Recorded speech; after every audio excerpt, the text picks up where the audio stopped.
Hello and welcome to the Backmarkers podcast with Tom, which is he, and Darryl, which is me. Nailed that straight off the bat. That's the best one yet. It's a very hot day today here in the studio of the conservatory, but it's it's pretty warm, so hopefully we get through this not too badly. So how are you, Tom?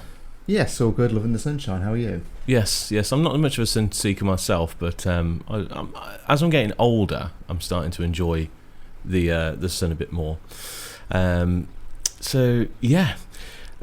was something I was going to say, but it's totally gone out of my mind. Oh yeah, TikTok. Yes. So we put some videos out on TikTok recently about your opinions on Russell. Oh, okay. And it did have some interaction. I don't know whether you've seen them. Not a lot of interaction, but somebody did come back and say that Russell is a consistent, strong driver, but Kimi has charisma, because you're not exactly Russell's number one fan, are you? No, not at all. Okay. He's what's the way he's consistently average. What was the word you used? Greasy. Yeah. Slimy. Yeah. No, but he is. He's got that kind of slimy personality. What you see, we don't know him personally, do we? But from what I see in the camera, he's I just think he whines a lot, and he comes about quite slimy in press conferences and stuff, and he's trying to be funny. And yeah, I don't know him personally. We all don't, but well, somebody said that we've blown our chance of ever having him on this podcast. So George, you're always welcome. Yeah, but we'd rather have Lando. Well, yeah. And then somebody said that Russell and Lando are mates. They're just being mates. When he's like... Yeah, but everyone's got that one friend who's a dick, right? And he just seems to be... Present company excluded. Yeah, obviously. But yeah, they're friends. But then you look at Lando's relationship with Carlos and Lando's relationship with Oscar, and it's like completely different to what his relationship is with Russell. So. And you also did our... drawing the track blind challenge from memory, which, as I said to you yesterday, it just looked like the Canada circuit had let itself go. You had all the corners. It was very curvy. It was a curvy track. You had all the corners in the right place, but it was just like... it weren't to scale, was it really? It was good though. It wasn't, but it was somebody did say, not bad, to be fair. Oh. So it was the to be fair really that kind of lessened it for me. But yeah, no, it was good. Yeah, all the corners there are just bigger than what they are on the track. Well, the next one's Monaco, so can I do the Monaco one? Or you can do them for the rest of the time, to be fair. Yeah. And then we did a predictions video, which we'll come on to, but the overriding comment on that prediction video was wrong. Very wrong. If you can hear some banging in the background, it's just my son doing some gardening. Anyway, so yes, Canada race weekend, and also, which I totally forgot about, a sprint weekend. Yes, it was. I missed sprint quali. I only caught the end of it because I'd forgotten it was a sprint weekend. When I put some coverage on just to see, I wonder how they're doing. Oh, it's a sprint qualifying. Bravo. You didn't miss much. Apart from, it's quite funny, it went 2 Mercs, 2 McLarens, 2 Ferraris, 2 Red Bulls. All in sync. I like that. It's kind of a bit of a formation there. I like that. Do you think that kind of is kind of an indicator of where those teams are, though, as the season? Yeah. How does that relate to the Constructors' Championship? Are they in that order as well? Before, maybe. Not after this weekend. I think Ferrari have overtaken McLaren. No, McLaren ain't there. No, because Ferrari are ahead of McLaren. I think McLaren are ahead of Red Bull. Something to look at. And we had, for the sprint, we had Russell on pole, Antonelli and Norris in third. There was a bit of a tussle, really, between Russell and Antonelli, wasn't there? Yeah, to be fair, they both got off the line quite sharply for a McLaren, Mercedes, which hasn't happened this season. And, and it was all fine and well until about lap 5, where Kimi sent one. Yeah, he just outbraked himself, I think. And then, but you see, that's the thing, though. He was straight on the radio. That is a penalty. He has to give the place back, and it's like it is against your own teammate, and you don't normally do that sort of thing. No, but the argument is, if Kimi put that move on, say Oscar, they'll be screaming that Oscar needs to let him through, or there's some kind of penalty for that. Yeah.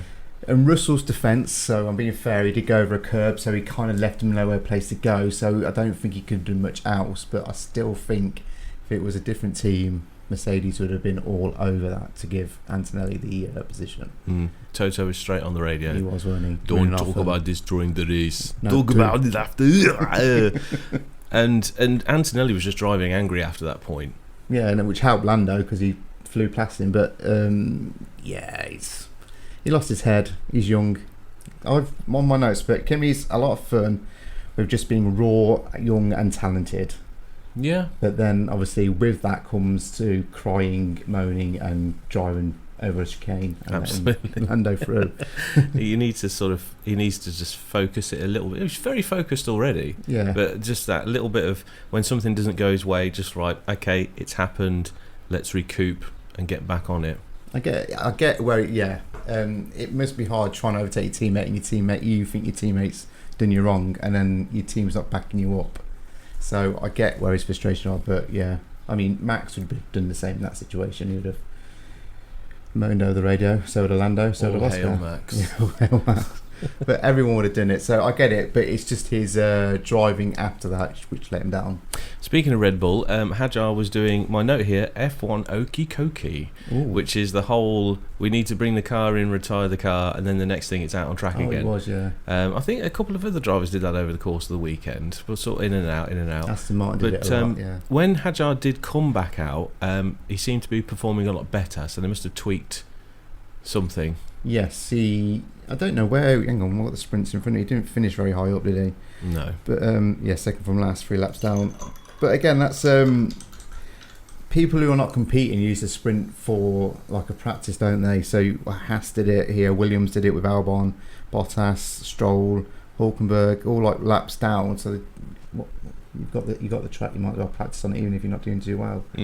So yeah, hokey pokey, I like that. And Leclerc nearly had Piastri across the line. Did he? Yeah. See, I've got here Oscar with the move of the day on Lewis, because that overtake was marvellous going into the last chicane. But yes, he did. Yeah, they crossed the line. There was something like a tenth in it or something. Yeah, so he almost had him. It was Oscar was 9.7 seconds behind the leader, and Leclerc was 9.9. So it was close. The thing is about the Ferrari cars, they're showing some competitiveness this season, but it seems to be like they're competitive up to a point. Does that make sense? They can get past people, but then they can't pull away. No, so their advantage is they can get their tyres up to temperature a lot quicker than anyone else can, hence why they can start really well and pull away, and they're not very fast in a straight line. So once people have worn up their tyres, they can compete with Ferrari, and they're not very fast in a straight line. But Hamilton did give some interviews over the weekend, and he did say he's feeling good. Yes. So yeah, it's that's a positive for him. It is. I'm slowly becoming quite a Hamilton fan. Yeah, I've got some notes on Hamilton to use later, but yeah, yes, I enjoyed Hamilton this weekend. Yeah, I've written here Caddy P11 Perez. Must have been P11 in this sprint. Which P11 was Lawson. He had penalties, I think. Okay. Or something, but it was quite a good outing for Cadillac, really. Yeah, Perez, it says he was 14th. I think he had a penalty. Okay. Oh yeah, of course he did. Yeah. And then of course on the podium of the sprint we had Russell, Norris, and Antonelli. Yeah. Yeah, because like I say, Antonelli didn't really recover from them back couple of laps where he didn't get his own way, and Norris, steady. I mean, Norris did well in that sandwich, trying to pass Russell and then defending as well. But yeah, overall good for Norris, very good for Russell. And then they get the points, but for me the sprint is pointless. No, it is totally pointless. I'd rather give me an extra Grand Prix than another load of Yeah. So then we had quali for the actual race. Yes. Now I don't really remember much about quali, but the thing that I did know is that Hadjar in Q2 was provisional pole, which I thought was very, very good.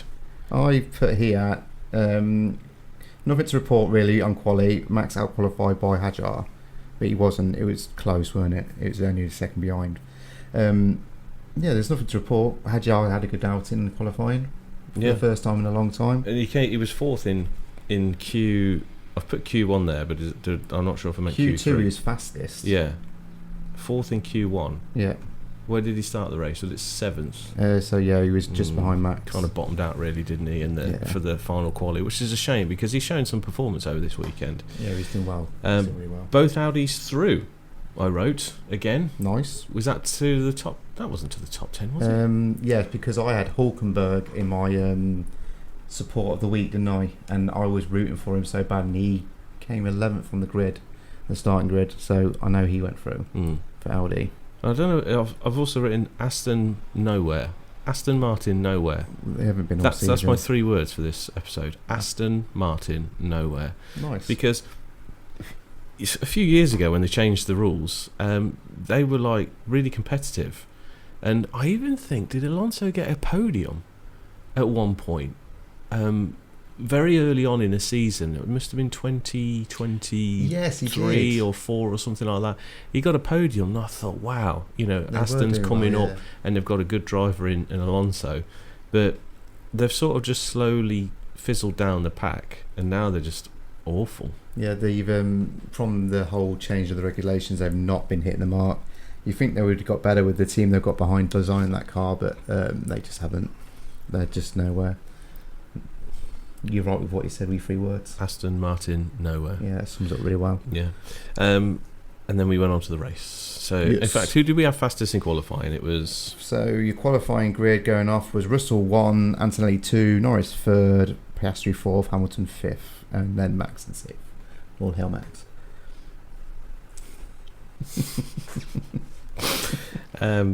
All hail Max. There you go. There we go. There's another 3 words. All hail Max. So yeah, and then we had a bit of an odd start, really, didn't we?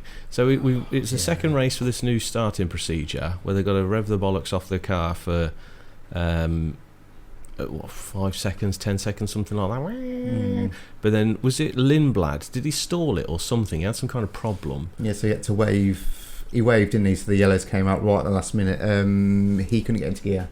Right. When it was holding, I thought, wow, that's a long time. Yeah, and I thought there's going to be some jumps here, but then Kimi rolled. Yeah. And then it was extra formation lap, so they went round. I'm surprised he didn't get a penalty for that. So they were talking, weren't they, about penalties and how it's because it didn't class as like a race, not a race start. It wasn't a penalty, but still, you could argue that it was dangerous moving. I wouldn't. Yeah, dangerous moving. What Brundle said, it was you can't get penalty for infringement on a race start when it wasn't a race start. Which is fair dues. And we had, was it 3 formation laps? The first one, then second, because they didn't get the car out the way today, Lindblad's car. They had 3. So yeah, 3 formation laps, and but they knocked those off the total of the race, didn't they? So instead of 70 laps, we had 68. And then the race. Yes. Take it away, Tom. Lando was brilliant off the start, but why did they put intermediates on? I don't know. That was the biggest. Apparently, both Oscar and Lando said they wanted their tyres changed before the race start, and the engineer said nope. Well, they said during quali that there was during the sprint there was a possibility of rain. Yeah. I think they were expecting a wet race, and McLaren just took this as gospel. Put intermediates on. I know it had been raining beforehand, but even you and I were saying there was no damp patches on that track at all that we could see, and they must have been expecting rain, and it was just they blew it. They really blew it. And I think what they should have done is I would have made the call to, at the end of the formation lap, bring them in, pit for softs or hards, and then left them start from the pit lane. I guess they were gambling. They were right with what they said on the radio, because it takes the intermediate takes less time to warm up. So that's why I think Lando was able to shoot off quite quickly. Oh yeah, he just bolted off the start line, didn't he? So that helped him, but Piastri didn't have much favour with that. I get why they kept with it, because they didn't want to be red-faced too much, but when Oscar was going into the pits after the first lap, it's like didn't really make a difference, did it? So it was just a wrong call from the start, and it kind of summed up their Sunday, really, didn't it? Yeah, and then they just got out of position, and it left them squabbling in the mid-pack, where they have a lot of squabbling and contact, and They were just there. They were just out, and Piastri, wasn't it? Went into the side of Albon. I don't think he saw he was there.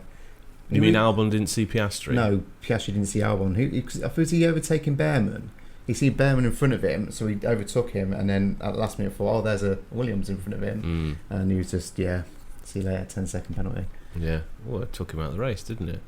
He was, to be fair, he was nowhere, was he? After the pit stop, like Lando came in, changed the tyres, came out 14th, then he went to 9th, and then he had to come in because he went over the chicane and he had to clear his air ducts, and then he went back out again and he was making progress again, and then his car blew up. Piastri just didn't seem to be moving much. No. For the whole race. It's funny because your last 3 words was McLaren are back. Oh God, yeah. And now it's McLaren at the back. Yeah, they both got lapped, didn't they? It wasn't good. Yeah. Which again, they just wrote the weekend off. It's not even like they could do anything to gather data because. No, Oscar finished the race, didn't he? So I suppose they've got some stuff off that, but the only data they need is don't start an intermediate targets when it's dry. Correct. It's as simple as that. I mean, we're not F1 professionals, but even we were sat there going, why are you starting on inters? Shaking our Even heads. the drivers, why are we started on inters? So yeah, and a brilliant moment for your face when Russell's engine went. Oh, so I want, so the whole fight between them two in that race was absolutely cinematic. It was brilliant. On like every lap, he thought something was going to happen. It's great. The thing is, Russell kept on going wide, didn't he? In turn 10, that last, and I just thought, what? And then Antonelli started doing it as well, and I just thought, what's going on with that corner with Mercedes? It was quite funny, but it spoiled the race. I did feel bad for Russell, so I'm not all anti-Russell. I felt bad for him. He, P1 in sprint, P1 in qualifying. He won the sprint. He was leading the race when he retired. That is gutting. Yeah, and it's funny actually because they were both having issues on that hairpin, the final hairpin, of overspeeding into the corners, and then all the rest of the issues they had was overspeeding into chicanes. So I wonder if maybe these updates they've brought to the car, they can't actually handle the updates. Yeah, again, that comes down to a sprint and not having 3 practice sessions instead of, and they only have the 1. So yeah, you might be right. They just don't know where their braking points are and when they can carry speed into it. But yeah, which once they get a handle on that, their dominance is just gonna. Yeah, I think it's gonna be a Mercedes year, isn't it? Definitely constructors. Yeah, well, unless they do something stupid and keep taking each other out. McLaren have made a big step, but it's not enough. Ferrari, because I said McLaren were back last weekend, didn't I? But then Mercedes have now bought their own upgrades, and now they were 7/10 quicker a lap. So it's pretty much Mercedes to lose, isn't it? Yeah. And speaking about performance, Red Bull's gotten a little bit better. Yes. They're using Hadjar as the guinea pig, as they've always done with the second car, use him as a guinea pig. But he's showed the performance this weekend he can get out of that car. So if he can get that out of the car, what's Max going to get out of it? Although he wasn't really there in this race. And I've got this thing about their rear wing. Their rear wing seems to open up more than everybody else's, but it's not making any difference. No. I wonder what the regulation is on that, because there isn't. I don't think there used to be last year, but there isn't this year. That's why Ferraris does this like somersault, don't it, when it opens and closes? Yeah, you're right. It's like a gaping hole when they open theirs. Yeah, it's huge. Like it's not even there, but it doesn't really seem to have much of an effect. I don't know if that's down to Red Bull just not being quick. Yeah, because they got a new powertrain, haven't they? Which I think. Well, obviously RB use them as well, or whatever RB's called these days. I don't know. They keep changing the name all the time. Like it's going to make a difference. Yeah, I don't. It might work if they were competitive. You don't know because they're just not. No, I do get it though. So it is a big hole. But everyone's still getting used to this whole electrical deployment thing. They keep changing the electrical deployment. So we've effectively started the year with We started the year with new regulations, and then 4 or 5 races in, we've gone to different regulations because they've changed the setups again. So it makes it interesting, but make up your minds. Chopping it. Just get rid of this electrical stuff. I hate it. The one benefit I do like is they can follow each other now. Last year, you try and overtake someone and you have to back off because it's damaging your car and your performance of your car. But now, like Kimi and Russell are following each other for a good 10 laps trying to overtake each other, and they could do it. That's what I like about this new system they've got put in place. But apart from that, the electrical deployment, all that kind of crap, I don't like it. Get rid of electric, get rid of DRS, all that nonsense, this rear wing stuff. I keep saying it, just let them build a car. Yep. And let them race a car.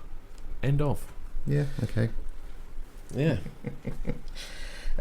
Yes, so what have I got on my notes here? So I've got Lewis move on Max was amazing.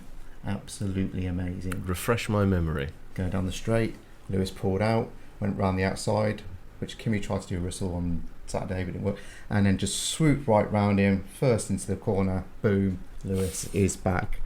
That's not my 3 words, by the way. Have you got a 3 words? Yeah, but you're saving it up, aren't you? Yeah. Yeah. To be honest, the whole race is a bit of a blur for me.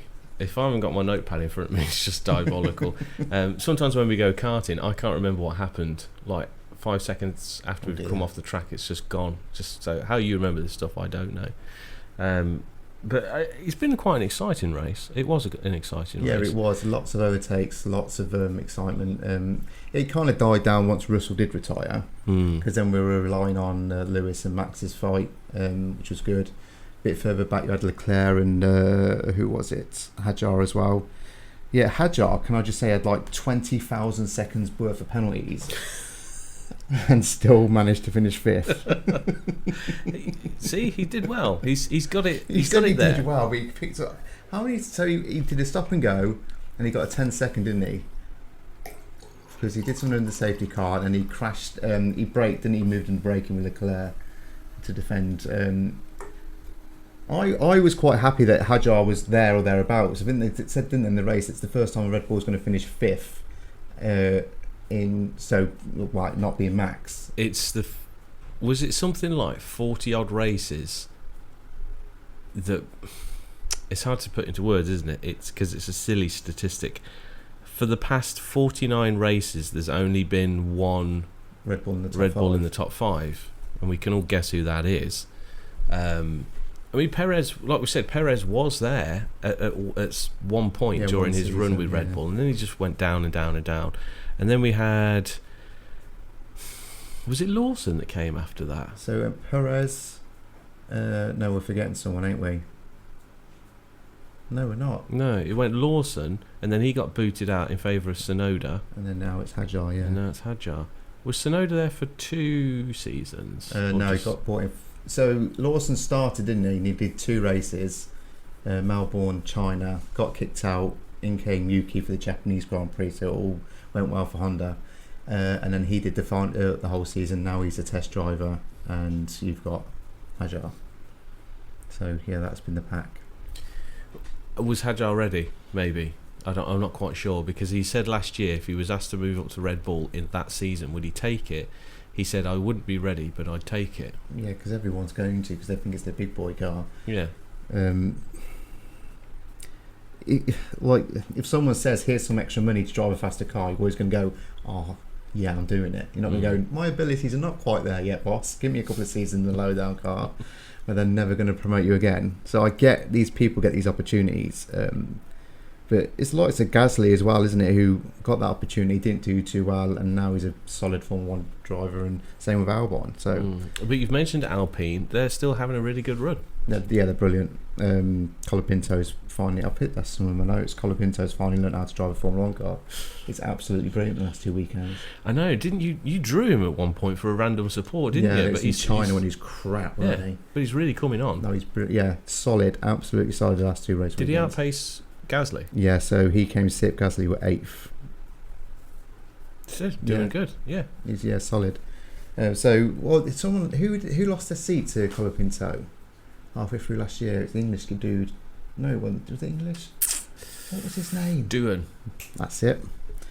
And when he came in, Colapinto was absolutely woeful, and everyone thought it was the wrong decision. But now I think he's got grips of it, and he's probably one to look out for. Yeah, decent. Doing well. There he is.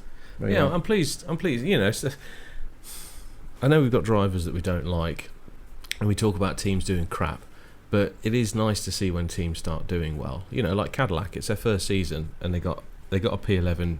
You know, despite the fact they got penalties. Yeah. But that was a good performance for them. What engine they got in there? Is it Ferrari? Not a clue. I wouldn't like to lie to you. I know it's a lot of money to build their own engine, but it's like Audi. They don't have an Audi engine in there, do they? Use what you've got. Sure, it's got to be cheaper, right, than buying. Yeah. I guess the problem with those is like the Ferraris and Mercedes and your Fords, they've got a ready-made engine from a Formula 1 car. So it must be cheaper just to go, I'll buy one of those, than forming your own engine for rideability and knowing it's going to get around 72 laps of a racetrack, not blowing up. But now we've got Red Bull powertrains. I wonder if they might look at becoming a supplier to future teams. Well, they're based around Ford, ain't they? So Ford supply Red Bull with their engines. Which I'm not happy about because of the whole Jaguar thing from years ago, Yeah. Ford Cosworth engine, which was just rubbish. But yeah, like you say, at Alpine, it's nice to see one. It's like my favourite backmarker team is always going to be Williams. Even I do like Haas as well. I do like backmarkers teams. I've got a lot of shirts, but I think Haas is probably my favourite as well. Yeah. There's just something about them. You want them to do well. Yeah, they're the smallest team on the grid, ain't they? Yeah, I used to love what's his name as well. He used to be the team principal, Gunther Steiner. Oh, he's brilliant. Yeah, He's a lot of fun. You're walking there, you make me look like a fucking bunch of wankers. He said once. I think it was on Drive to Survive, which I still haven't watched. Oh, The last seasons I haven't watched it. Like, I think I summed it up pretty well. So you don't. I don't know. You like Max though, so you might like it a bit. Yeah. I'll have to give it a watch at some point. All hell, Max. So Lewis has moved on. Max was amazing. Hajar with his 20 million penalties, he did pretty well. And through that all, Antonelli is now quite far ahead in the championship by coming first, with Hamilton second and Verstappen third. Yeah, it was 40 odd points ahead, isn't he? 136. Yeah, that's more than what Lando was behind Oscar. But there's more races to go, so let's not panic just yet. No. But if Antonelli carries on doing what he's doing, Russell's, he will win it by Austin. Is that his second year in that seat? Yes. Yes, it is. Yeah. Could happen. Yeah. Could happen. You want it to happen, don't you? Yeah, a little bit. I tell you what, though, at the end of that sprint race, because he was annoyed about what had gone on, and they handed out these little awards to them for you come third, you come second, you come first, and Antonelli was just standing there like he just went like shut down, like I do not want to stand here anymore. And then like whilst the others were talking, whilst George was lapping it up being all greasy, he was just like standing dead-eyed, staring into nothingness. What have I done with my life? Then he's going to win the major race, ain't he? So yeah. It is a shame that Russell's engine blew up because it was a lot of fun watching them two. It was like the Ferraris in the first couple of races where they were just at each other. If we have that throughout the year, it's going to be a lot of fun, and hopefully the McLarens and the Ferraris and the Red Bulls will come to the party a little bit. And he was angry, wasn't he? He threw that headrest out. Got £5,000 fine. He did get fined. Yeah, €5,000. Yeah, and just left it on the track. Yeah. So I understand his frustration. Oh yeah, definitely. I think, like I say, he was having a really good weekend. I probably, if I was a better man, I would have put it on Russell to win that race if his car didn't blow up. Yeah. Because I think Anthony's head probably might have wobbled a little bit and Russell seemed a bit more in control of the car. And as I said before Russell retired, I felt like he was trying to send Antonelli a message. Yeah. I'm the number one driver here. You're only your second season in. This is mine. Yeah, Antonelli won't have any of that though, was he? No, not at all. You can send messages all you want, but you've got to win Grand Prix. Yeah. So Antonelli's 4 race wins in 4 out of 4, hasn't he? He's won 4. The only one he hasn't won is Russell won Melbourne. He's won the rest of them. How many races are we in? 5. 5, is that all? Seems like loads more. I know we've missed 2 races. Yeah, that's a massive gap. It seems like we've had more races than that, but probably just because it has been a bit more exciting. Yeah, but the problem is we had 4 weeks gap, didn't we? We had nothing in April. Then we had America, we had Miami, and then we've had a 3-week break now to Canada. Now we've got another week break, and then the week after that's Monaco, which is not a Formula 1 race, is it? No. It's just follow the leader. So we've literally waited, and after that I think it's Spain. So for our next proper Grand Prix race, again, we've got to wait another 3 to 4 weeks. And they do their testing at Spain, don't they? Yeah, they do. So, yeah, there should be some good performance there. Something I did want to mention is, and I do want to make a point of this in future episodes, is the trophy that they get. So I liked Canada's trophy. It was like chrome spiral. Okay. Yeah. Some trophies I don't like, and the worst trophy I've ever seen is the French Paul Ricard Circuit trophy, and it's like a gorilla. I've never looked at big, the trophy. nasty plastic gorilla. It's horrible. I hate it. It's disgusting. It's nothing to do with racing. But yeah, so going forward from here, I would like to have a discussion about the trophies. Okay, I'm all for it. Yeah. So, because I think, is it not Monaco? Silverstone have a steering wheel. I was thinking one of them has a steering wheel. Is it Silverstone? Yeah. I just think it's more tradition for a British one to be a cup. Yeah, I suppose so. Yeah.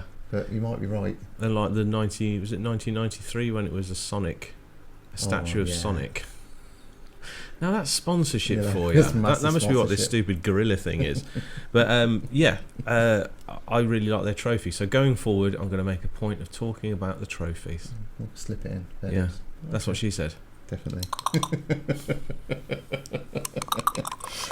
Oh dear. So yeah, that sums up the race. Anything really else to talk about that race? Like I say, Hajar, Colapinto and Alpine had a really good race. Williams got a point. Carlos Sainz again with a good point. Yeah. Behrman is good and came 10th, and that's the first points he's scored since I said the words Behrman is good. Behrman is good. Sorry, Behrman. Like a Piastri Rio race weekend to forget. Then you got both the Audis. Yeah, so Stroll was 4 laps behind everyone else, and just ahead of Bottas. The rest of them didn't finish. 1, 2. That's 6 people who didn't finish the race. That's going to be the highest of the season so far, isn't it? Yeah, sort of. Yeah, a few problems there. And our random supports for the weekend. Oh God. Yours was Hulkenberg, and mine was Lawson. Yeah. How did they get on? So in qualifying, Hulkenberg out-qualified Lawson. Do I get half a point for that? But apart from the race weekend, the actual race, it was Lawson 7th, Hulkenberg 12th. Lawson 7th, with 12th. Yeah. So I'm not keeping. I thought I was keeping track, but I'm not keeping track of the random support scores. Oh, okay. And our personal supports is Hajar for me and Lando. Norris for you. It says here you were up 1. I think so. I'm leading. I'm definitely leading on the random support. Yeah, I haven't won a random support yet. But you were 3-1 up on the personal support, but now it's 3-2. 3-2. Do you know, throughout that race, I was looking at where Hulkenberg was to Lawson, and then Hajar got those penalties when Lando hadn't retired yet. I was like, oh, Lando could have a chance of overtaking Hulkenberg, and not Hulkenberg, sorry, Hajar. And then he gearbox blew up, so bang goes that. Yeah, bad weekend for me. Should we pick our random supports for the next race, which is Monaco, Monte Carlo, whichever you want to call it, the Monegascan Grand Prix, the worst Grand Prix, the crappiest circuit on the calendar, the most pointless, waste of time, money, effort, resources, spectatorship, and all that other stuff, because it is the worst Formula 1 circuit. Nice. So you hate Russell, I hate Monaco. Yeah, I hate a whole country. I don't hate Russell, I just think he's slimy, that's all. And Monegasque, to describe someone who comes from Monaco, Monegasque. That's like someone from Manchester is Mancunian. It just doesn't work. No. I don't. Monaco used to be good, off in the 70s. But I'll have that one. Oh, careful. Yeah, I'll have this one. Oh, see, normally you just go. Right, I'll go for that one there. You might be jealous of this one, actually. Well, you might be jealous of this one. I got Russell. You said that at the start, didn't you? And I told you, I'm not pulling the rug from under you. They're all in there. I've got Colapinto. Oh. So he's been doing all right. You never know. Another engine failure. Yeah. No, Russell, he'll know that I hate him and I picked him. He'll just go, you know what, let's go straight on. and crash into a barrier. There we go then. Yeah. So, you got anything else to add from this race weekend? So the only thing I'm going to add is that my 3 words of the weekend is Lewis having fun. Good words. Yeah. He had a lot of fun. He really is getting back into the groove. Yeah. Like I say, I wasn't the biggest Hamilton fan, but because he's been humbled a bit in recent years, he's been taken down a peg or two. I don't mean that nastily, but I'm sort of... So we're the Backmarkers podcast, right? We support the Backmarkers. We love to see Backmarkers doing well. And it's the same with me and films. I like films that aren't popular. I like music that isn't popular. I've got this thing about when it becomes popular, I don't want anything to do with it. So because Hamilton was so successful and so popular, I was like, I don't want anything to do with it. But now it's like, down, just come down a little bit towards the Backmarkers bracket. So what's the excuse for Max then? That's different. All hell Max. That's all. That's as I said before. That's a byproduct of my Jaguar support back in the 90s, because it went Jaguar, and then it went. I think they sold up to Red Bull, or there might have been a team in between. I can't remember now, but they sort of followed through from that. So then when I started watching Formula One again, I knew that Red Bull had taken their place, so I was like, I'll just support them. And they weren't doing as well at the time. When I started watching it, it was Verstappen and Ricciardo. They were doing okay, but they weren't winning races. And that was when like Verstappen was just this hothead, crashing every race, taking people out, penalties left, right, and centre. And then he really focused it and became That's his history. 3-time world champion, 4-time. 4-time. 4, God. Should be 3, but it is 4. Backmarker of the day. Who's your backmarker of the day? That's a very good question. It is. So my prediction of driver of the day. So who are our predictions for the race wins, for the podium and the driver of the day? So I went Lando, Antonelli, Lewis. Mm-hmm. So I got 2, but in the wrong order. I can't even. I think I said. You said Russell, Lando, Piastri. Yeah, only because I thought Antonelli's going to make a mistake and he's going to bin it somewhere or just fall down the order, and then the McLarens would pick up the mess, which really they would have done had they not started on the intermediate tyre and then Russell had his engine blow up. Yeah. So yeah, I was way off on that. The big word is wrong. Very wrong. And then my driver of the day prediction was Perez. Yep. But he didn't even finish the race. So driver of the day, I'm not allowed to say Hadjar, am I? So this is what I put. I said I would put Hadjar, even though he had God knows how many penalties. I'd say Hadjar, but is he a backmarker? But bear in mind, he hasn't been in the top 5 for a very long time. Because if it's not Hadjar, it's got to be Colapinto again, hasn't it? Where did Colapinto finish? 6th. Was his highest Grand Prix finish. Yeah, I suppose so. Yeah, I was thinking maybe Lawson. Solid. Yeah. I only say Lawson because he obviously had that bad run at Red Bull, but since he seems to be more suited to the RB. Yeah, I think he's found his level. I don't think he's ever going to find his way into a Ferrari or a McLaren or a Red Bull again. No. Or a Mercedes.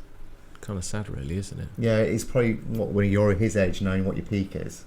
Yeah. It's got to feel a bit rough. But he probably gets paid millions of pounds a year, so yeah, he'll be alright, won't he? Yeah. Oh. So yeah, Colapinto. I'll stick with Colapinto as well. Okay. Although I'd like to say Hadjar. Yeah, okay, but I think Hadjar isn't a backmarker, so I'll go Colapinto as well. Yeah. Okay. Sounds yeah, nice. We're agreed. Yeah. Colapinto. Although we also did agree on Hadjar. We did. Bit boring, really, ain't it? Join us on the dark side. Yeah. Good. I'm glad. So yeah, next race is Monaco. We can just do that podcast right now. It was crap. Thanks for joining us. Yeah. I think we're going to have to bring in like our favourite Grand Prix races of all time, just so we can do the racing in the first 5 minutes, and then the rest of it we can just talk about Formula 1. Yeah, we'll just say qualifying was this, and the end result was exactly the same. Yes. You never know. You never know. We're in a new era, new regulations. Nowhere to pass. Why don't they just widen the track at certain sections? I don't think they can because there's a street circuit, so you can't do it. Why don't they build a false track that goes out over the water? That'd be fantastic. It would be. Till there's a major incident, someone ends up in the drink, and then we've got problems. Well, you have lifeguards on the scene, wouldn't you? Yeah. Just throw all those dinghies off the flipping yachts and just so they can go and enjoy themselves after they crash into the Kimi water. Raikkonen can just... Because he crash his car one year and then just went straight to his yacht. Yes, he did. Good old Kimi. Love Kimi. I'd love to have Kimi on the show. Yeah, please. Kimi, you're welcome at any time. In the hot seat. I've always said, if I ever had a radio show, talk radio show, there'd be something called the hot seat, and it would just be empty all the time, and I would always invite, once a week, it'd be open to a particular person. So the hot seat for for the next podcast is Kimi Raikkonen. Yeah. Fingers crossed. You never know. I'll text him, see what he says. Right then, anything else to add, sir? No, all good. Okay then. Well, thank you for watching and listening to this podcast. You can find us here, there and everywhere. Spotify mostly. Yeah. TikTok, YouTube. And interact. We want comments. Tell us what you think about Formula One. Yeah, give us something to talk about, especially for next race weekend. Tell us your favourite drivers and your favourite back markers. Back markers, Back markers, yeah. So McLaren, Mercedes, Ferrari, Red Bull, we don't want to know. Anyone other than those, tell us your favourite drivers and teams of the best of the rest. Yes. Bravo. Good name for a podcast. Maybe. It probably exists already. Anyway, thank you very much. Take care of yourselves. Cheerio.